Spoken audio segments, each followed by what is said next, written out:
Welcome back to the channel and happy Father's Day. I hope everyone's having a wonderful afternoon today.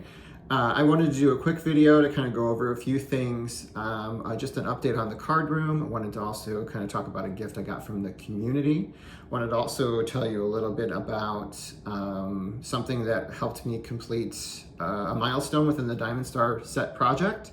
I don't have it yet, but I want to talk about it. And then I actually have 2 stacks of cards that are from this large purchase that I made last month that I'm going to be making available for purchase. So that's going to be the meat of it. So I'm going to go through the cards. So I'll talk a little bit about that when I get to the cards themselves. But first of all, I wanted to start by thanking Stephen with a PH. He reached out to me through Jason, Everyday Card Collector, and said he had something for me. I've actually never met Stephen. Hope to be able to meet him at the National. Hope he's in attendance. But he saw this and had it in his collection and wanted to be able to get it in my hands. And it's really cool. It's a picture pack from 1961. So there's 12 different pictures in here. And I was looking who might be included in here. And there's a couple different guys who are in the Hall of Fame that were with the White Sox at this time when they took these pictures. We had Early Wynn, Al Lopez, their manager, Minnie Minoso, Nellie Fox, Luis Aparicio. So a lot of really recognizable names in the White Sox history during that time period of the 50s and 60s. And also Billy Pierce also appears in there too, who's someone who's been considered for the Hall of Fame for a few times and is our franchise win leader, I believe, still at this point. So again, thank you so much for the gift. I really appreciate it. I'm debating whether or not I might open it. Actually, once I get, this kicks me into my next update. So the card room. So this display behind me is done. It's the one I put on the video last weekend, and I will be doing more of an in-depth tour in a future video when everything is done in here. During the course of this coming week, we should be able to hang the television I have over to my left over here, and the remaining 4 card cases that I'm putting on this wall over here, right there, and then the big wall right here, which I'm facing at this moment. And then I have some other posters and things that I'm looking to rehang in the room, which will probably still leave me with some open wall space where I kind of figure out where I want to put some things up. And possibly if there's any potential to have opportunities to maybe display more cards through maybe clever shelves or something like that, I might be able to do that as well. So that's the card room update. The next part was, actually picked up a card earlier this week, or purchased it and waiting for it to be delivered.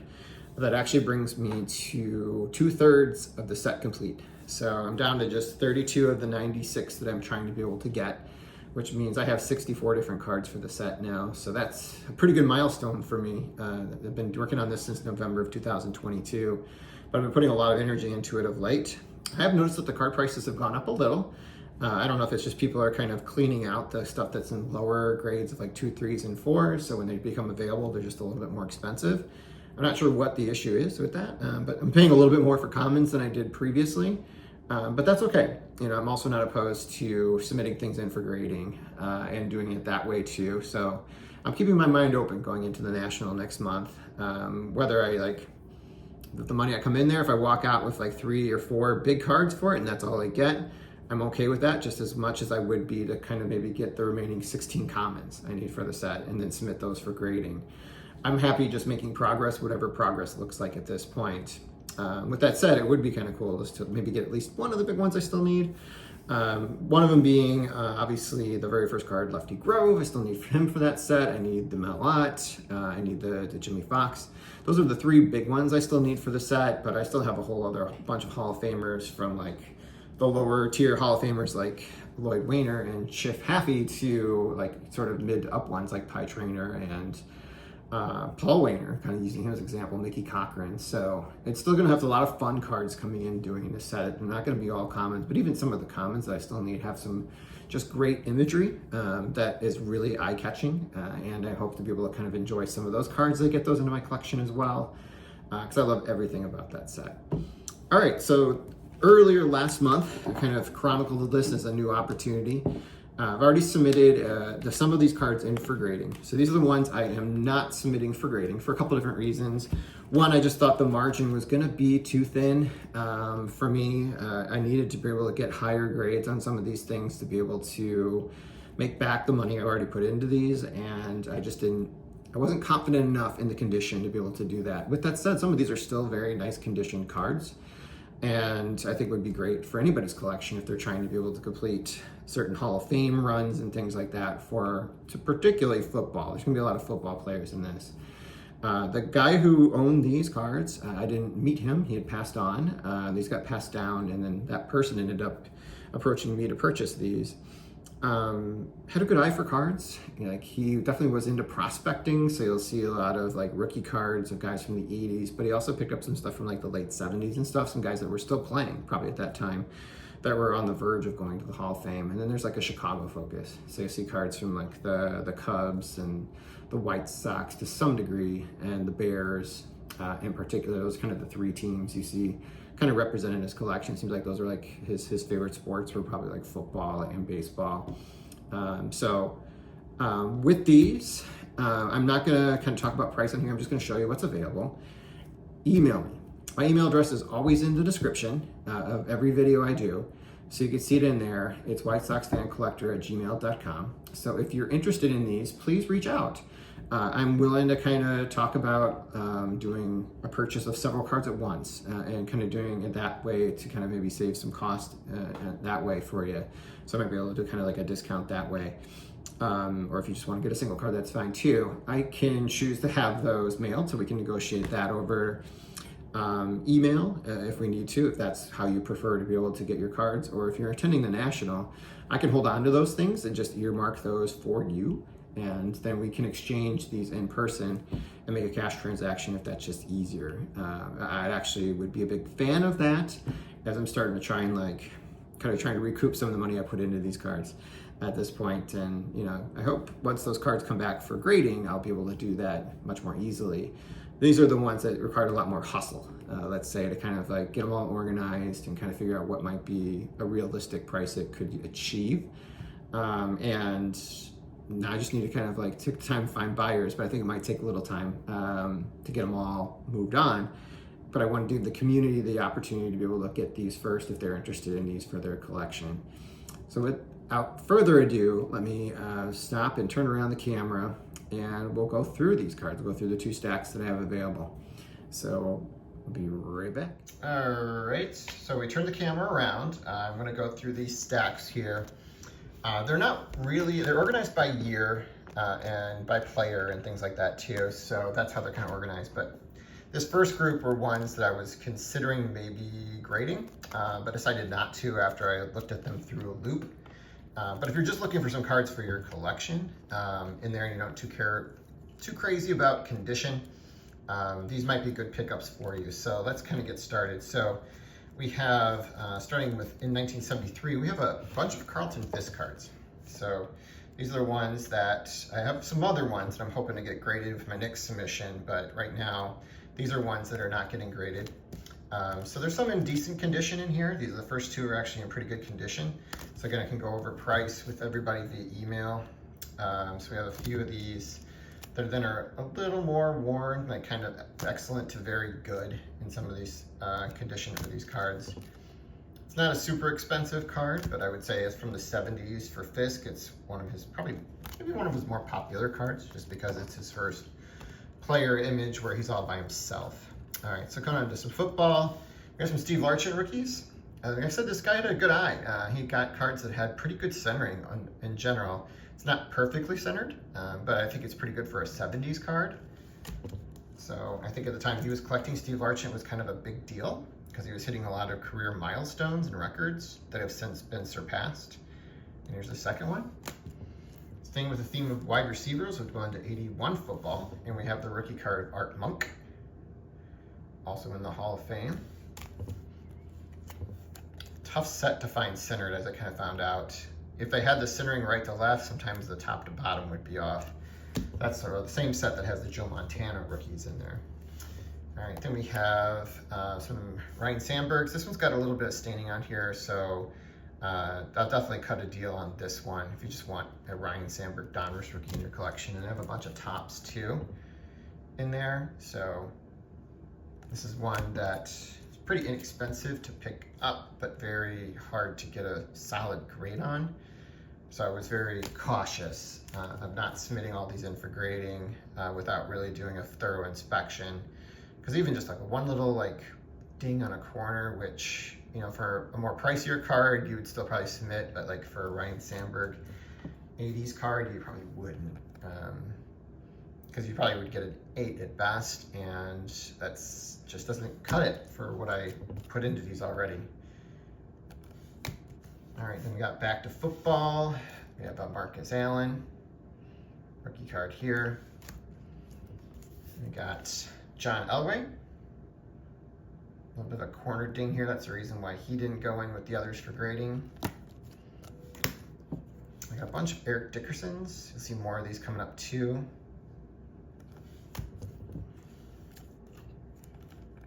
Eric Dickerson rookie. He was an exciting player in the 80s, man. He's trying to take over the throne of Walter Payton, his best running back in the game, but he probably did it for maybe a couple of seasons right at the end of Peyton's career. But I mean, Peyton was having so much success because the team was finally good behind him. I think he was okay with that.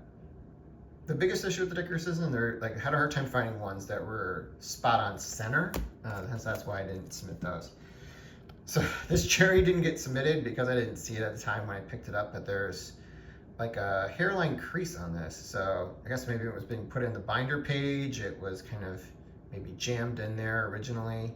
So I'm selling it as damaged, so I'm not asking for a huge amount for this one, but if you just want a Jerry Rice card that's got pretty good centering, that honestly, you can see the crease, but from afar, you can't see it very easily, but it's noticeable.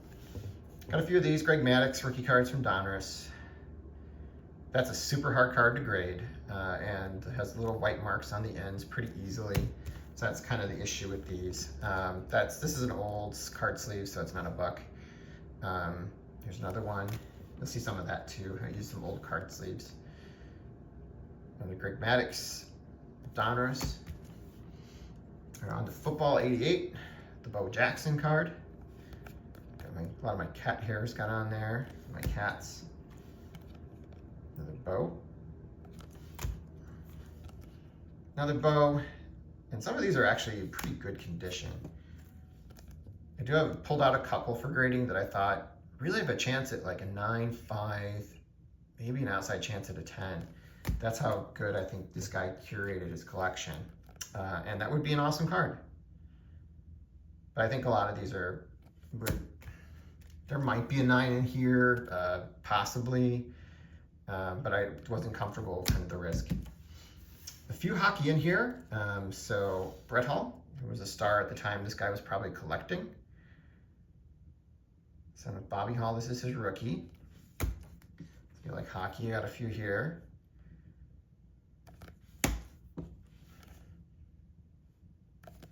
So a lot of the same player. Some King Griffey Jr. Fleer, not a super expensive card. These are pretty good shape, but obviously for him, you need to get a 9.5 or a 10 at SGC. So I was very particular looking at these underneath that microscope. But if you just want a nice looking one for your collection, this is fine. Yeah. Chris Carter, score rookie. I think this card looks wonderful, but I just thought I needed a 10, and I thought it was just going to be a long shot. Just because it's very difficult to get 10s on cards from the 80s, so I didn't actually do that. We've got some Deion Sanders from 89 as well, and score. Here's a Barry Sanders. All the other Barry Sanders went in. This one didn't because it's got an indentation in it. And it's a fairly pronounced indentation, so I am selling it as a damaged card. So again, if you want to be able to pick up a well-centered Barry Sanders card with good edges and corners that has a noticeable indentation. But if that doesn't bother you so much, contact me. And we got Troy Aikman, his rookie. He didn't go for as much as I thought he might, given like how much both Sanders go for in this set. I thought Aikman would be right up there, but especially with all the Super Bowls he won, but he just doesn't seem to have the same cachet as the other two do. He certainly wasn't as flashy as Deion or exciting in the same way that Barry Sanders was to watch. And a Troy, and a Troy. All right, so that's the first stack. Next stack coming up. Again, email me if you're interested. So we're gonna start with some football here. We got Ozzie Newsome's rookie card. He is in the Hall of Fame.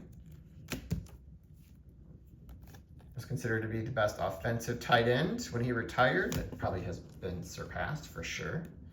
This is actually a little sticker on here. Got a few of his. I'm kind of surprised like how inexpensive some football players are in comparison to baseball when I was putting this together. Ozzie.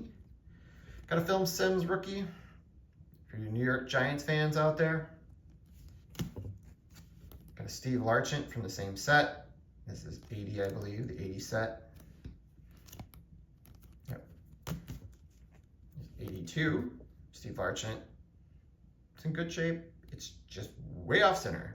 But I think it's probably one of the more attractive Topps football designs from the 80s.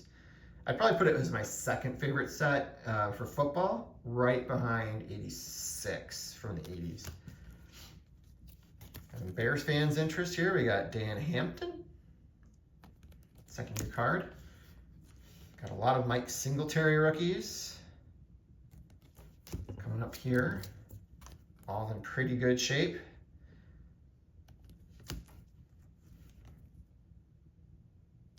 A couple more.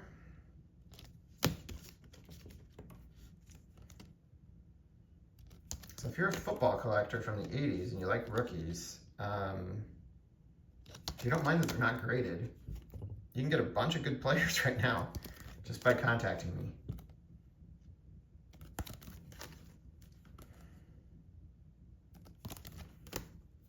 Final one is Singletary. All right, and we got more Marcus Allens.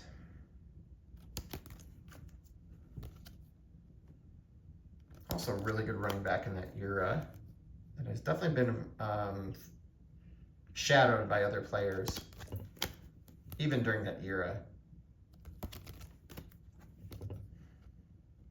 I believe he was in the backfield at the same time Bo Jackson for a little bit. Memory serves me right.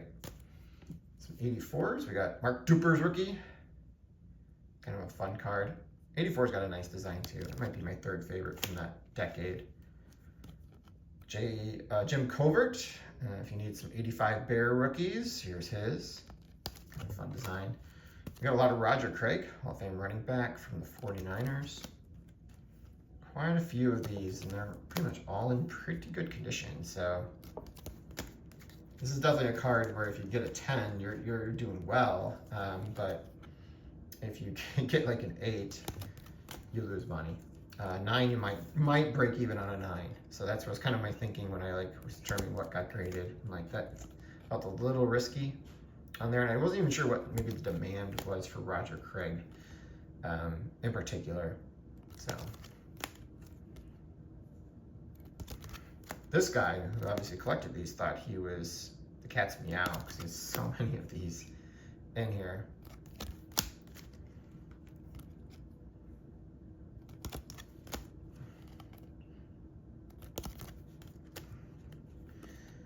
Working on the 84 set.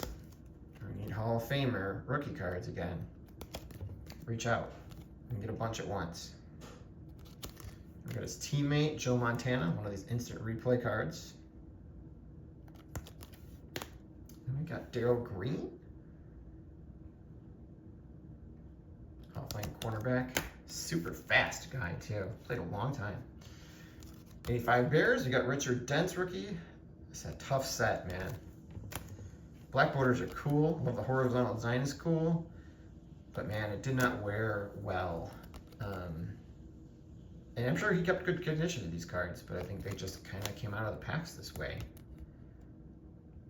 I think it's really hard to find like a super great condition of this set. I'm sure they command a premium too, like 71 Topps Baseball probably does. All right, staying with the theme of 85 Bears. Got Kevin Butler rookie. If anybody needs a Kevin Butler for the collection, pretty good condition. Dave Duerson, also a rookie. Dave Duerson there. Giants fans, you got a Mark Bavaro card. Another Mark Bavaro. Browns fans, you got Bernie Kosar's rookie. Another one. He was a decent quarterback during this era too. He was in that next tier of good quarterbacks. These are so cool looking cards. Brings back memories opening these packs, man. Boomer Esiason.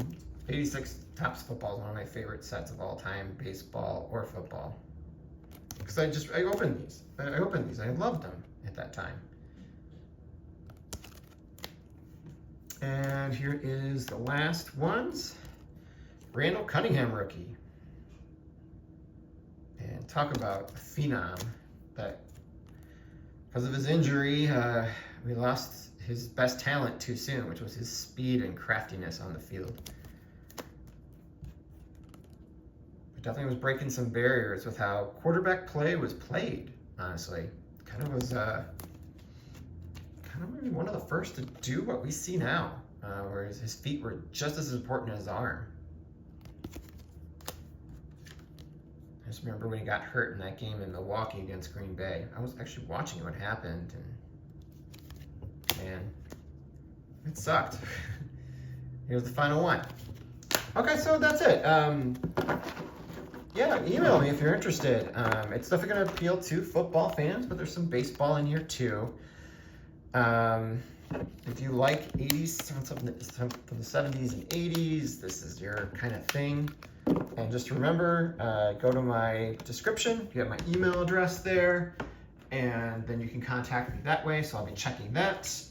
We can choose to have them mailed, or we can wait to do it in person at the National if you happen to be in attendance at that.